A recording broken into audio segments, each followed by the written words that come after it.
నమస్కారం. ఉషోదయపు ఘంటారావానికి స్వాగతం. ముందుగా ప్రధానాంశాలు. నేడు తుక్కుగూడ వేదికగా కాంగ్రెస్ జనజాతర సభ.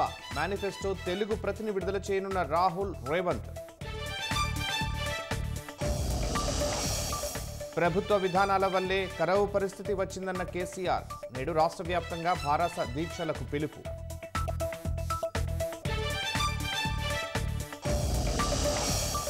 ఫోన్ ట్యాపింగ్ కేసులో ముమ్మరంగా ఆధారాల అన్వేషణ. సర్వీస్ ప్రొవైడర్ల నుంచి వివరాలు సేకరణ.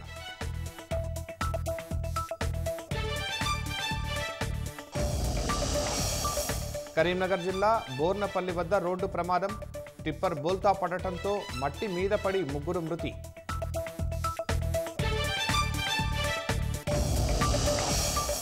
సీమాంతర ఉగ్రవాదంపై ఉక్కుపాదం మోపే శక్తి భారత్కు ఉంది. ముష్కరులు పాక్ పారిపోయారని మట్టుబెడతామన్న రాజ్నాథ్.